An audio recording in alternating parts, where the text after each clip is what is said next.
Thank you for joining us, Prof. It's a pleasure. Well, Prof, we're looking at the recommendations by the European Union as to help Nigeria get better elections compared to the recommendations made by Justice Uwais before the 2011 elections. What's your take on that? Well, I was a member of the Uwais committee, so obviously my position would be that our proposals were much more comprehensive, much more complete, and more profound than any other suggestions that have emerged. And one of the terrible things about this country is that you set up commissions to give you good suggestions. That work is done, but when it comes to implementation, it doesn't happen. If our recommendations had been implemented, I think a lot of the problems we are talking about would not have arisen. Well, though your recommendations were not implemented, but it looks as if the election that came up after your panel sat was a lot better than the one before that. I agree completely with you. The 2011 elections were a significant improvement over the 2007 elections.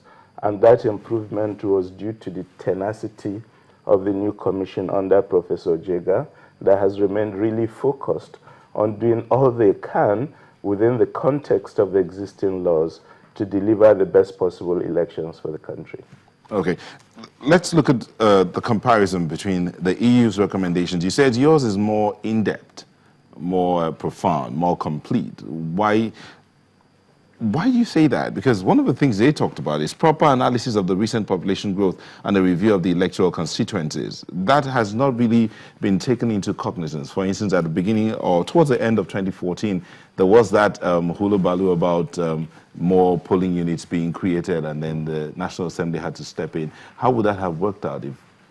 Well, first of all, the Electoral Act 2010 as amended, and our constitution stipulates that every 10 years you have to redo constituencies. And once you redo constituencies, you have to change polling units. And the question of polling units is also a function both of population movements, especially as towns get larger, but also of population increase, which means to keep to the principle of 500 persons to one polling unit. When you are in population increase, you have to increase the number of polling units.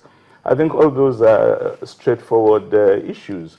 But of course, INEC had difficulties being able to get sufficient time to carry those out. Because once the elections comes very close, then changing constituencies then becomes politically explosive. And I think in that context, it was wise to put it aside until after the elections. Okay, before you came in, Mr. Lijadu was talking about the issue of independence of the electoral umpire.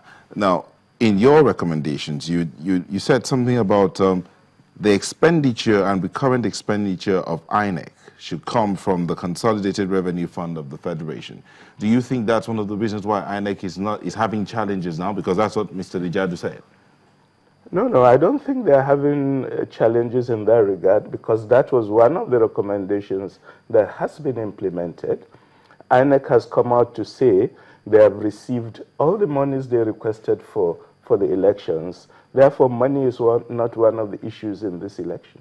So why Mr. Lijadu, you can weigh in on this. Oh, well, I was itching when he said, for example, I'm not doubting that you say that your recommendations were full, more in-depth, and better, if I could say that, than the EU. But when they are not implemented, what good is it? Secondly, you were talking about this particular issue about the polling booths, about the population movements, polling units, and so on. And this election did not just come to us. We know there will be election in 2015. So what stops Nigeria from preparing, because the population matters. And this is a very necessary thing that would have been done, should have been done. And I know that sometimes when you put something aside, the political the incumbent sometimes play games with what what recommendation they will take or not take, or what they will kind of vacillate on, just to skew something. So I found that to be troubling, that they did not recommend that. Just before we go on a quick break, there's that issue about voting. PVC is the major challenge that Nigerians are having now. Some have talked about, even if I collect my PVC, I have moved from where I registered.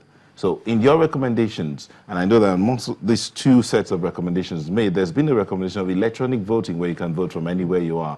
How do you think this will work out? Well, the electronic voting is the future of elections all over the world. However, it takes 5 to 6 years to develop a program for transition to electronic voting, to make sure you design and acquire the appropriate technology where both literate and non-literate voters can easily use. So I think definitely is the future. We have to go into that direction. It's cheaper, but right now we are not yet there. It's not possible to use electronic voting for the current elections. All right, Mr. Dejade? Well, like you said, I agree totally that if we are forward-looking, we should be looking at electronic voting. And like you said, it's not easy to put the infrastructure there. But the PVC is a very, we've not talked about that. And maybe we'll talk about that. Because without it, how do you talk about credible elections? How do you talk that there's going to be free and fair election? Okay, I'm sure we'll come back and look at that. We'll go over now to talk to our correspondent in Jos, Yemi Kosoko. What's going on there? Thank you. It has been an eventful week here on the plateau political-wise, as the political parties have been going through the nooks and crannies of the state canvassing for votes. It all started at the Rampound Township Stadium, where the presidential campaign team of the People's Democratic Party came visiting, where the president, Goodluck Ebele Jonathan, also made promises to the electorates on the plateau. It was also an opportunity for Governor Jonah Jang, where he made a passionate appeal to the Independent National Electoral Commission to take a look and revisit the issue of permanent voters card. The governor is appealing that electorates should be able to make use of the temporary voters card, since the PVC are not readily available and we have just less than 2 weeks to the general elections. Still talking about PDP. The PDP gubernatorial candidate and his team have been going around the states and the local government to see that they were able to get the attention and the votes of the electorates. GNS Pajok and his deputy to be talking about Yulji Gomwok. They visited the southern zone and the central zone, and it is left for the northern zone where they will be campaigning by next week. And away from PDP to APC, where the All Progressive Congress have been able to get followers from PDP who have defected to the APC. Leading the pack, there are 6 former commissioners in the first term of Governor Jonah Jang, which include Nankim Bagudu, Joel Goatao, and of course Nala Mutbam. They were saying that they are moving from PDP to APC is just to correct some injustice that are prevalent in the party. I'm still talking about APC. The governorship candidate of All Progressive Congress in Plateau State, Simon Lalong, flagged off his campaign in Panchim during the week, in which a large crowd welcomed the APC aspirant and his deputy and other aspirants into the national and state assemblies. And away from APC, talking about the Labour Party.